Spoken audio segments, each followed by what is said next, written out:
Shalom, selamat pagi, salam sehat untuk kita semua dan tetap semangat. Sebelum kita masuk di pembelajaran kita pada hari ini, alangkah baiknya kita akan mulai dengan berdoa. Mari kita satu dalam doa. Terima kasih Tuhan untuk pagi hari ini, kami bersyukur dan terima kasih. Biarlah Tuhan senantiasa memberi kami kekuatan, kesehatan, dan kami akan siap untuk melaksanakan pembelajaran pada hari ini. Tuhan sertai dan Tuhan berkati. Hanya di dalam nama Tuhan Yesus kami berdoa dan mengucap syukur. Haleluya Tuhan. Amin. Untuk pembelajaran pada hari ini kita akan melanjutkan di materi selanjutnya di bab yang ke-8, yaitu hubungan iman dan pengharapan. Sekali lagi kita akan melanjutkan materi kita pada hari ini, yaitu hubungan iman dan pengharapan. Bacaan Alkitab kita di Efesus pasal 2 ayat 12 dan 1 Tesalonika pasal 4 ayat 13. Sekali lagi, Efesus pasal 2 ayat 12 dan 1 Tesalonika 4 ayat 13. Mari kita akan membuka Alkitab kita. Kalian dapat membuka di Alkitab kalian di rumah masing-masing dan atau menyimak di PowerPoint yang dapat Mr. berikan slide. Efesus 2 ayat 12. Bahwa waktu itu kamu tanpa Kristus tidak termasuk kewarganegaraan Israel dan tidak mendapat bagian dalam ketentuan-ketentuan yang dijanjikan, tanpa pengharapan dan tanpa Allah di dalam dunia. 1 Tesalonika 4 ayat 13. Selanjutnya kami tidak mau, saudara-saudara, bahwa kamu tidak mengetahui tentang mereka yang meninggal, supaya kamu jangan berduka cita seperti orang lain yang tidak mempunyai pengharapan. Dua ayat ini menekankan kepada pembelajaran kita pada hari ini, di mana hubungan iman dan pengharapan. Kita mungkin bukan orang Israel ya, atau keturunan Abraham dan sebagainya secara fisik, tetapi yang jelas ketika kita mengenal Kristus, tanpa mengenal Kristus kita itu tidak punya pengharapan. Dan yang kedua, di mana 1 Tesalonika 4 ayat 13, banyak orang meninggal atau mungkin kita ditinggalkan oleh orang yang kita kasih atau orang yang dicintai, kita pasti berduka ya, kita pasti sedih dan sebagainya. Tetapi firman Tuhan mengajarkan kita supaya kita tidak merasa sedih yang berlalu lama ya. Kenapa? Karena harusnya kita bangga, harusnya kita senang. Harusnya kita bersyukur. Kenapa? Ketika orang yang kita cintai, ketika mereka mengenal Tuhan, mereka ada di surga, bahwa mereka bersama Tuhan di surga. Berarti itu sebabnya di ayat terakhir tadi dikatakan bahwa jangan berduka cita seperti orang-orang lain yang tidak punya pengharapan. Kita beriman bahwa Tuhan Yesuslah sebagai Tuhan dan Juru Selamat, dan kita punya pengharapan di dalam Tuhan bahwa kalau kita nanti meninggal ada harapan bahwa kita masuk surga. Nah, itu bukti bahwa kita tidak boleh berduka cita berlalu lama. Boleh bersedih, boleh berduka, tetapi kita tidak boleh terlalu lama kita bersedih. Nah, untuk mendalami atau memahami bab ke-8 ini, hubungan iman dan pengharapan, kita akan menyimak atau melihat di poin yang pertama, yaitu poin A, iman dasar bagi pengharapan. Kalian dapat menyimaknya di buku paket kalian ya. Nah, pengharapan tidak dapat berdiri sendiri tetapi berkaitan dengan iman. Iman membuat orang memiliki pengharapan kepada Allah. Yang kedua, di poin A ini, iman dasar bagi pengharapan. Iman menempatkan manusia untuk percaya kepada Allah sehingga ia dapat menaruh harapan hanya kepada Allah. Orang beriman, dia pasti yang jelas dia percaya kepada Allah dan dia menaruh harapan kepada Allah. Jadi bukan sesuatu ketika dia percaya sama Tuhan, tetapi dia tidak menggantungkan harapannya kepada Tuhan, ya sama saja. Dia mungkin mengandalkan kekuatannya, mengandalkan apa yang dia punya, apa yang dia bisa lakukan dan lain sebagainya. Ingat bahwa pengharapan tidak dapat berdiri sendiri, tetapi berkaitan dengan iman. Jadi iman dan pengharapan ini ada hubungannya. Bahwa pengharapan tidak dapat berdiri sendiri dan iman juga seperti itu. Iman tidak dapat berdiri sendiri. Iman pasti kalau di dalam ketika kita beriman kepada Tuhan pasti sejalan dengan pengharapan kita bersama dengan Tuhan. Jadi saling berhubungan ya, satu dengan yang lain. Iman membuat orang memiliki pengharapan kepada Allah. Lanjut. Mengharapkan berbeda dengan menginginkan. Ini berbeda ya. Mengharapkan berbeda dengan menginginkan.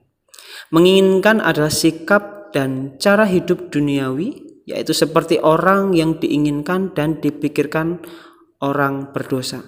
Mengharapkan berbeda dengan menginginkan. Menginginkan adalah sikap dan cara hidup duniawi, yaitu seperti yang diinginkan dan dipikirkan orang berdosa. Mengharapkan adalah sikap dan cara hidup yang berserah pada apa yang Allah lakukan. Jadi mengharapkan adalah sikap dan cara hidup yang berserah pada yang Allah lakukan. Berbeda dengan keinginan ya. Keinginan kebanyakan lebih kepada hawa nafsu kita. Keinginan pengen ini, pengen itu, punya ini, punya itu keinginan. Tetapi kalau harapan itu di mana sikap dan cara hidupnya itu berserah pada apa yang Allah lakukan. Jadi kita pasti punya keinginan, setiap orang punya keinginan, tetapi lebih menempatkan kepada pengharapan. Mau diberi Tuhan, oke. Mau tidak juga oke. Tetapi kalau keinginan lebih cenderung, kalau misalnya tidak terkabul, kita pasti kecewa, kita pasti marah dan lain sebagainya. Itu yang dimaksud. Jadi pengharapan berkaitan dengan kehendak Allah bagi seseorang dan seluruh kehidupannya. Hidup dalam pengharapan adalah hidup dalam penyerahan diri secara total pada kehendak Allah. Menaruh harap dalam situasi yang sulit adalah hal yang tidak mudah. Godaan terbesar adalah menyerah pada keadaan, tetapi iman menjadikan orang beriman yang berada dalam keadaan yang sulit selalu punya pengharapan. Jadi misalnya seperti ini, kita berharap sesuatu yang kelihatannya mustahil ya kita dapatkan. Misalnya apa yang kita rindukan, apa yang kita inginkan, ya dengan kehidupan yang bagus dan lain sebagainya. Tapi berbalik dengan keadaan kita. Kok kita seperti ini? Anggaplah kita sebagai orang miskin. Kita pengen seperti ini, seperti itu, kelihatannya mustahil ya. Nah, di sini membutuhkan yang namanya pengharapan di dalam Tuhan. Bahwa itu tidak mudah, pasti ada banyak godaan. Kamu pengen cepat sukses kan?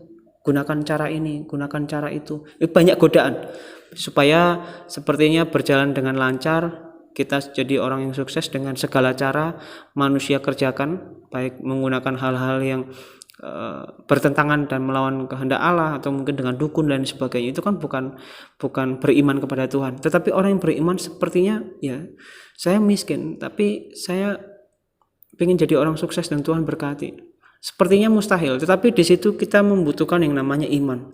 Iman itu akan mendorong kita berada di dalam keadaan sulit tetapi masih punya pengharapan. Termasuk Mister secara pribadi.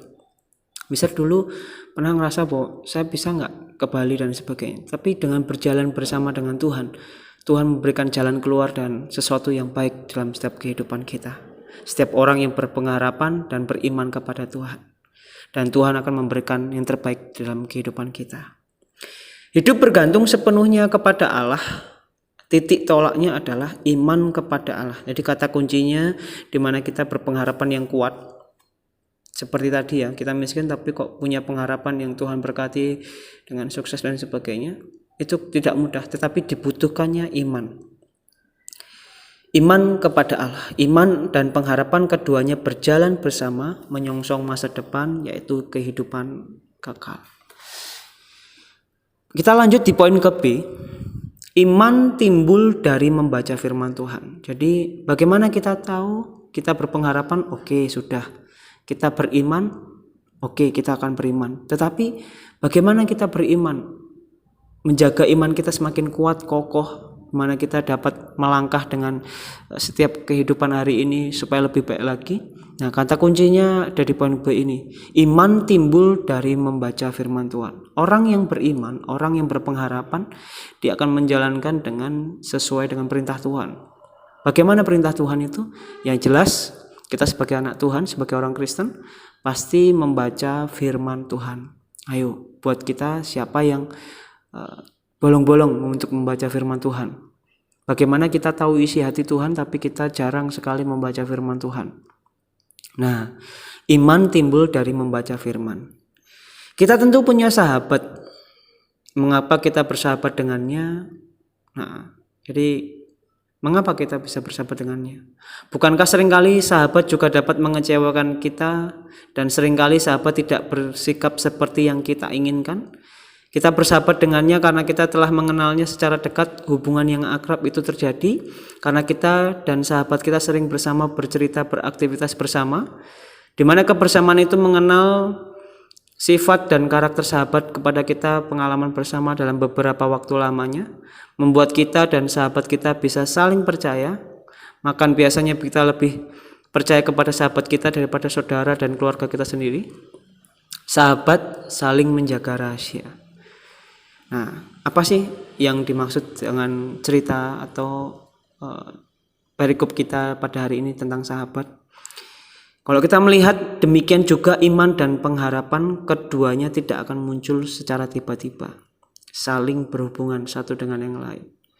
Alkitab mengatakan bahwa iman timbul dari pendengaran dan pendengaran oleh firman Kristus. Roma 10 ayat 17. Jadi firman itu timbul dari pendengaran, mendengar dari firman Kristus. Seseorang mengenal Allah yang dipercayai melalui membaca Alkitab, tidak ada kesaksian lain yang sekokoh Alkitab. Jadi kalau kita melihat sahabat mungkin tadi bisa mengecewakan, tapi firman Tuhan tidak akan pernah mengecewakan kita. Membaca firman Tuhan menuntun seorang akan pengenalan akan Allah. Bagaimana kita lebih dekat lagi kok sahabat tadi, semakin kita dekat, semakin kita kenal sifat dan karakternya. Begitu juga dengan Tuhan. Kalau kita semakin dekat dengan membaca firman Tuhan dan sebagainya, semakin kita kenal isi hati daripada Tuhan, semakin kita akrab dengan Tuhan. Itu maksudnya perikop tadi. Bahwa kita, kalau kita mengenal sahabat kita, sifat dan karakternya lebih lagi, ya pasti kita akan sering bertemu, sering ngobrol, sering mengerti dan sebagainya. Sama halnya, kalau kita ingin lebih lagi dekat dengan Tuhan, ya bagaimana kita rajin membaca Alkitab. Mengenal Allah berarti mengenal siapa yang dipercayai. Setelah mengenal, barulah seseorang dapat beriman kepada Allah, lalu menaruh seluruh pengharapan kepadanya. Jadi iman maupun pengharapan dapat timbul dari membaca firman Allah. Itu sebabnya semakin kita lebih lagi mengenal Kristus melalui firman-firman-Nya, semakin kita mengenal siapa Tuhan di dalam kehidupan kita. Dan kita semakin beriman, semakin kokoh, apalagi kita berpengharapan dalam hidup ini. Menaruh harapan dalam situasi sulit adalah hal yang tidak mudah. Benar nggak? Godaan terbesar adalah menyerah kepada keadaan. Setiap ujian, bahkan apalagi di pandemi seperti ini, rasanya kok tidak kunjung selesai ya. Apakah kita masih harapan kita masih bisa terkabul dan lain sebagainya. Tapi percayalah bahwa keadaan sulit apapun, sepertinya keluarga kita mengalami begitu banyak ujian, godaan, tantangan hidup. Bahkan pandemi ini tidak berlarut begitu saja, bahkan dampaknya kita rasakan. Tetapi yang jelas bahwa menaruh harapan di masa yang sulit itu tidak mudah. Godaan makin besar dan sebagainya.